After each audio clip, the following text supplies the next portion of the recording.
Hello everybody and welcome back to another one of those videos where I talk about updates on Dwarf Fortress coming from Toady1 and KitFox. This is a pretty big update from KitFox talking about what you should be expecting from Adventure Mode as well as some improvements. So I'm going to be reading through the big long post. If you would like to skip that, you can click the timestamp in the description of this video or it should be on the screen right about now. Otherwise, we're going to read the very long post, and then once we're done reading it, we are then going to talk about some points in the post that I think are interesting. Let's dive in. At the very beginning it says, "Hello, the Adventure Mode update is approaching, so let's talk about it, and the upcoming year more broadly. Just to clarify, the Adventure Mode update should be coming out in April, as is previously announced." And it begins with, what is Adventure Mode? In the way the terms are usually used, Adventure Mode is something like a computer role-playing game, or a traditional roguelike. But it doesn't follow the expected contours, and you control a character or party and set out into the generated world. The characters you've read about in Fortress Mode wall engravings are out there, as well as the cities and goblin towers, making the entire world come alive. And it has been a massive project to tackle alongside of Fortress Mode over the decades. And to this point, we've explored some avenues more than others. It's a wholly unique and rough experience that can be compelling as well as frustrating. And here is just some of the art for the procedural portraits and clothing with different species done by Carolyn. I just would like to state that I'm very happy that I am personally represented in this image. There's no storyline per se, but you can fight. If you read some of Fortress Mode's combat logs, you know part of what to expect. Combat in Adventure Mode is turn-based, and you can aim at body parts and wrestle as you see in those logs, with even more detail. Ever tried to convert your entire fortress population into necromancers or vampires? Nothing will stop you from seeking those things out in Adventure Mode. Why not both? And using your new powers as you see fit. You can roleplay. Play as an animal person and ride around on a giant animal with a small animal on your shoulder, and another animal running alongside. Dance in a mead hall, or under the earth. There are even bandits and giant rats, if you are feeling nostalgic. Or, of course, you can offend the gods and become a giant rat for a week, or offend a mummy and become cursed for the rest of your miserable, short life. You can explore. Visit your old fortresses, or retire in a town and recruit yourself later. See the world to its full extent, from glaciers to the deserts and jungles, from a kobold caves to the night troll dens to the minotaur labyrinths. Face the demon emperor of a goblin civilization on their home turf, and use ancient knowledge to bend them to your will. There really are quite a few things you can do. However, this does lead to some problems. These possibilities lead to difficulties, which aren't atypical in games these days. Sandbox games are undirected, and sandboxes can have cracks. Adventure Mode is no exception. It's a large sandbox with cracks. Some problems we've noticed from previous Adventure Mode iterations are: you won't always get the reactivity you expect to your accomplishments and from your actions.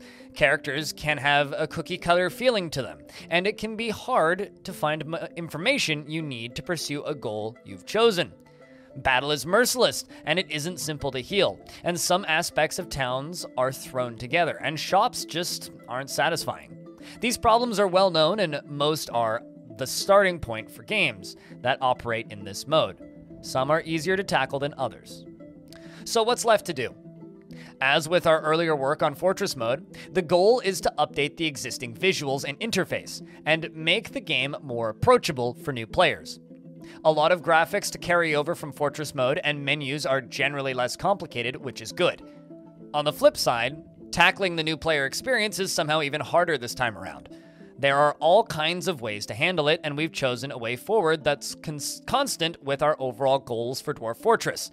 There are several menus left to tackle, and the information screens and character generation are the main remaining bits.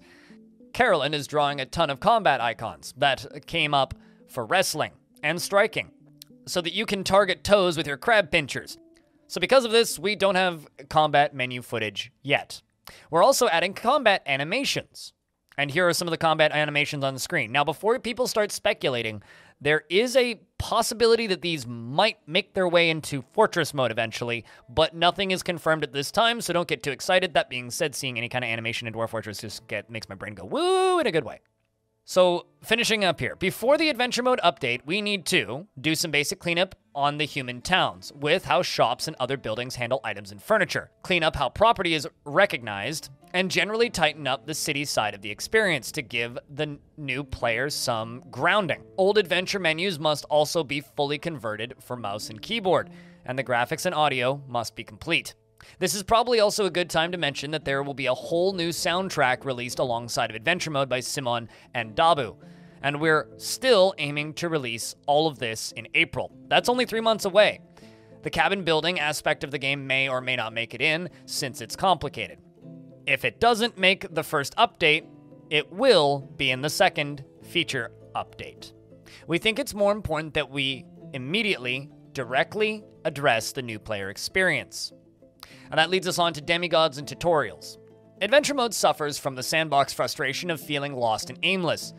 Adventure Mode has 3 difficulty levels up to this point: Peasant, Hero, and Demigod. These affected your starting statistic point pools in character generation. The more elite-sounding levels are easier, not harder, reflecting the power of the character. We're turning Demigod difficulty into both a tutorial mode and an avenue for us to improve magical aspects of the fantasy setting generally. Peasants will remain the pure sandbox old players are used to. Hero balances these approaches, easing some of the difficulty of finding companions and quests. And demigod characters will receive instruction and ongoing help from their patron and parent. All difficulty levels will benefit from changes to deities, but sandbox characters will have to find their own ways to interact with them, at their own risk. We'll also tweak the hero level encounters with gods to something that strikes a balance, again, leaning towards a more epic feeling. We will expand dungeons and temples and relic hunting to facilitate more direction for demigod characters, and provide more healing options. Again, other difficulty levels will be able to interact with these pieces of the world as well, on different terms. Myths and magic. People that have been following Dwarf Fortress development these many years will recall both the constant cosmology of the game in these changes, perhaps wonder about the aspirations we have towards proceduralizing the entire setup, including the existence of gods and how and whether magic works. We're going to use this opportunity to set the stage for the new framework to be expanded upon in the future. Siege improvements, investigations of villains, and the ability to lead criminal networks and other features that were in the air before we made the transition to premium version are not forgotten either, and we'll be seeing about working on these after the initial adventure mode update. And what about My Fortress? Where does Fortress mode fit in? First, we have an update with bug fixes coming in the next week or 2. Thanks, Putnam. But on top of the ability to explore and visit your old fortresses, Fortress mode, at the very minimum, will see these benefits with the initial adventure mode update. The addition of portraits, that whole new soundtrack I mentioned earlier, and sitemap visuals on Embark. Forts will also eventually have access to the new healing methods and the new deity improvements through temples, but implementing those connections might occur in subsequent updates since the hospital in particular is complicated to change. It's exciting because magical healing methods will be fully procedural, and connecting that sort of system to Fortress mode has been a long-standing dream of ours. Finishing adventure mode will also allow us to get back into regular Dwarf Fortress development, where more subsequent feature updates will either center on or impact Fortress mode, while adventure mode and legends mode continue to evolve in parallel. Tarn and Zach. All right, so now that we've made it through that entire post, we're going to kind of retread our steps, and I'm just going to kind of elaborate on a few things. So initially, I'm very happy that I'm seeing them talking about exactly what adventure mode is. I've been streaming some adventure mode recently, and it's actually been relatively easy for me to get back into it after not touching it in so long. It's kind of surprising to me, actually, just how quickly one-to-ones from Dwarf Fortress pick up in your brain. If you're used to playing open world roguelikes of any sort, like if you played Cataclysm Dark Days Ahead, or if you played Caves of Cud, or if you played Ancient Domains of Mystery, ADOM back in the day, if you have any experience with those types of games, it's actually not that bad to pick up if you've been playing a lot of Fortress mode, because very quickly you start to see the parallels of like, okay, this is where this mechanic fits in, this is how this works. It also makes the combat in Dwarf Fortress make a lot more sense, because you've been spending so much time seeing the gameplay work at a macro level, and then adventure mode lets you see it at a micro level, which is really interesting. And yes, it does let you, if you've read Legends at all, it does let you find all of the living creatures that are listed in Legends. Those creatures and entities and people all exist within the world, and they are moving about in some cases or staying stationary in certain spots, and you can go find them. You can try and trick them into joining you. You can try and interrogate them and figure out what they're doing. You can yell at them, you can accuse them of committing crimes, and you could just like kill them where they stand. It is a true sandbox like that, and that makes me really happy to see them discussing the possibilities of adventure mode, but also its faults. I think that's actually a really important thing that Kitfox and Bay12 need to get ahead of with this update, because, you know, I don't know exactly how many copies Dwarf Fortress has sold, but let's say there's in the ballpark of 800,000 people right now playing Dwarf Fortress. The vast majority of those, and you can leave a comment down below this video if you want, the vast majority of those people have not played adventure mode, or maybe they played earlier versions of the game and never touched adventure mode. It's always been a fraction of the audience of Dwarf Fortress that played adventure mode, in my experience, just from polling in the past that I've done on this channel. It was always about 16% of my past audience before release had actively been looking forward to and playing adventure mode, and so that's quite a small portion of the game playing community. That being said, the people that like adventure mode tend to love it. Myself, I found myself bouncing off of it originally due to its openness and its kind of not difficulty to get into necessarily, but its difficulty to communicate to an audience why it's interesting. Before Steam released, the audience on this YouTube channel and my Twitch channel was a lot smaller, so it was very difficult to convince 40 people that they want to watch a thing that they actually want to watch a different thing. And now that my audience is larger and I've been able to stream it, I think that it's been really interesting kind of trying to communicate to people why I think adventure mode is interesting. And it's good to see Kitfox and Bay12 getting ahead of that as well. Because the problems with adventure mode are very real. The cookie cutter character and like dialogue, you know, you'll get a lot of generic responses. The dialogue system is interesting and quite expansive, but like you're going to run into a lot of the same responses. And like they say here, it is going to feel very cookie cutter. However, if you have a bit of imagination in your head and the ability to roleplay on your own in a game, there is a lot to be gained from adventure mode. Like, from even simple things like just simply scouting out an area where you maybe want to put a fort so you know where you're going to embark first, instead of having to, you know, like save and quit without saving after like doing rapid embarks to like find a spot. You can like actually just go on a little adventure and maybe settle somewhere. And then once you've settled somewhere, you could then embark there, retire the adventurer in a nearby town, embark there, and then reclaim that adventurer after retiring that embark site with just 7 dwarves in it, walk the adventurers and a party of them even to that location where that fortress is, retire them there, and then they are likely to join the fortress when you reclaim it.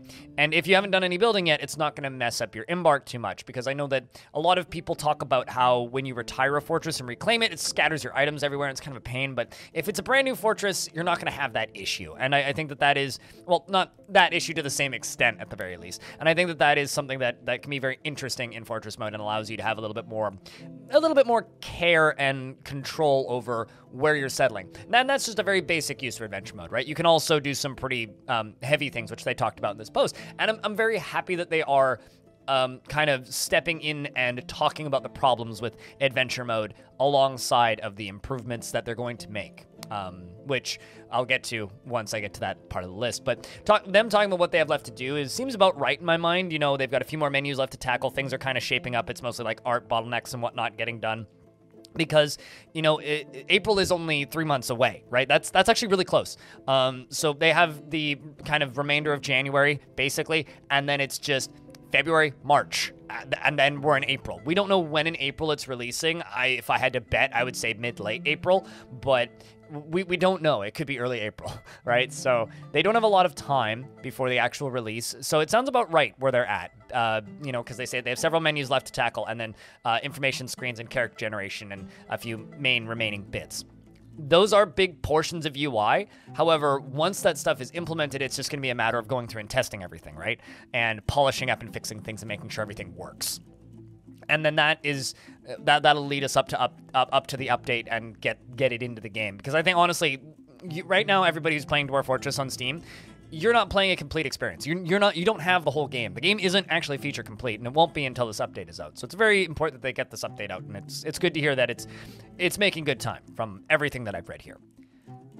Now, they're talking about demigods and tutorials. The whole demigod thing is interesting. And the reason I think that the demigod thing is interesting is because demigods and heroes and peasants were kind of the 3 tiers of an adventure that you could have in classic adventure mode, like the way adventure mode's always been. When you start with an adventure, you pick whether or not you're a peasant, a hero, or a demigod. A peasant has almost no skills and is generally very fragile. You get very few points to put into your character at the start, but you can work up to the level of demigod. It's just going to take a long time. Hero gives you a bit more starting power and allows you to start off with somebody who's not going to die to a turkey.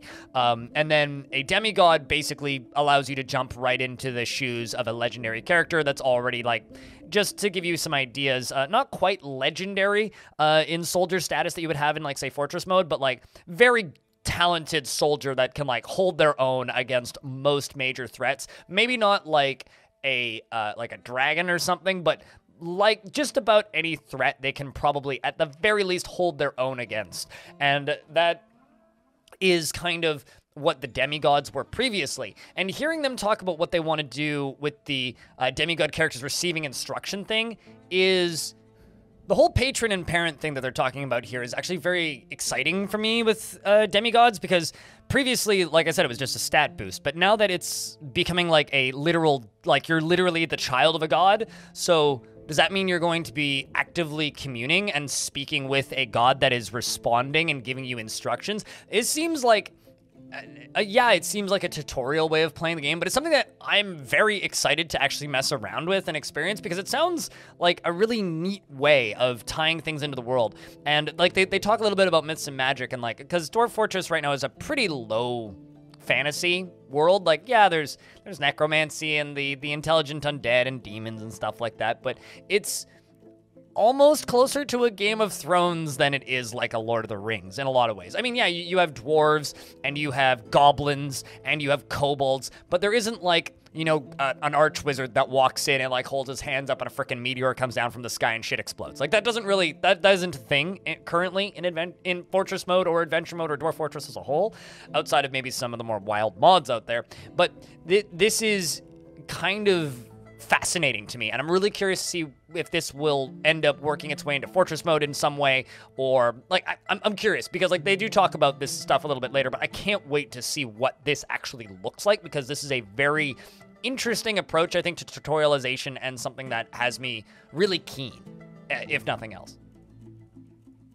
But like I said, with magic, they do talk a little bit about myths and magic as well, because, you know, myths and magic is something that they've been prototyping and talking about as, I feel like almost as long as I've been following Dwarf Fortress as a whole. Every single time I look up, I feel like they were always talking about something to do with myths and magic, and Tarn's had prototypes for the myth generation stuff for ages, and that is something that's going to be really interesting to see make its way into Fortress mode, and also adventure mode as well. And when they start talking about, you know, the other updates, you know, like the investigations of villains and the criminal networks and whatnot, that is stuff that we have like maybe like a third of the features that they've promised in Fortress mode. So the future and the stuff after adventure mode is going to be exciting. And the reason I say it's going to be exciting is, you know, as a longtime Dwarf Fortress player, we had an update in 2019. We had an update in 2021? Or was it 2020? I can't actually remember. It might have actually just been 2020. And then we didn't have any content, any updates, anything until 2022. Now, it's just over a year later, we're getting another major content update. However, we've gotten a lot of performance and under the hood stuff and a lot of bug fixing and a lot of tweaks and changes throughout that period of time. So the game has changed a lot in the last year, and even though there isn't a lot of like material content that's come to the game, there has been a lot of performance and other gains that the game has made, which I think are kind of massive, at least as a longtime Dwarf Fortress player. Once adventure mode is in the game and the game is feature complete and they can actually develop the game as a whole, the speed at which things can come out will increase to a degree, or the speed at which updates with new content, per se, can release will increase. And the reason for the new content being able to release at a higher rate is they actually have the whole game that they can work on simultaneously, instead of, like right now, if they were to go and add a bunch of content to Fortress mode, it would delay the amount of time to get Adventure mode out by even more, because then they would have to go retroactively put all that stuff back into Adventure mode, and that would just slow down development as a whole. So it's going to be a really nice change of pace, I think, for people who've been playing since the Steam release once Adventure mode is in the game, because it's just going to give us so much more that we can play around with, and that is just exciting. And it's also going to give the development team, Putnam and Tarn and Zach, and the artists, the ability to actually add new stuff, because they can develop the game as a whole simultaneously. I think a lot of people don't realize just how intertwined Fortress and Adventure mode are. They are the same game. They use the same mechanics. They are a very different form of play, but they are the same game. So, yeah, I think I've dwelled enough on this particular topic, but I'm excited to get to the new stuff after Adventure mode, I guess is the short version. And then lastly, they do talk about some of the new stuff. You know, of course, we're going to get portraits in Fortress mode. If you're just a start Fortress mode player and that's all you care about, you'll also get that whole new soundtrack, because, you know, the music in the game is great, and more music is good, and I'm looking forward to more music. When you're embarking, you will see those sitemap visuals that have been bouncing around in the various update screens. And then they talk about the new healing things. So this isn't something that I think we'll get right away, but the concept of hospitals getting an update is a really neat idea, and especially if they're like unique to a world or unique to a fortress or something. I would assume it's probably going to be unique to a world, because they say magical healing methods will be fully procedural, and connecting that sort of system to Fortress mode has been a long-standing dream of ours. It sounds like the very beginning of the flavor of myths and magic. Who knows when this stuff will make it into the game? Maybe it'll be months down the line, maybe it'll be later in the year, maybe it'll be next year, but I'm looking forward to seeing more of what that looks like in Fortress mode. My assumption is it'll probably be some piece of UI that just says, like, item, and like you'll be healing with, I don't know, hemp fabric specifically, and Kilonite and star rubies. Now you can regrow an arm. I don't know. I'm looking forward to it. I don't want to speculate too much, but that seems really cool. And also, everything that I've heard is that this update isn't going to break your saves, so you should be able to just keep playing. I'm looking forward to this. Are you excited? Coming in April. This is probably, I think, the longest video in this series of Dwarf Fortress news I've ever done. This is getting close to 30 minutes now, so I will shut up in a moment. But I just want to say thank you to everybody who's been watching and hanging around and following along. If you'd like to see some Adventure mode, I will be starting the stream off with Adventure mode today at the time of this video going up, so this should go up a couple hours before I'm live. But around 10 a.m. Pacific time, 10:15 a.m. Pacific time, I should be playing some Adventure mode. If you'd like to pop in and ask questions, you can do that there. Thank you very much for watching this video, and I do hope to see you in the next one.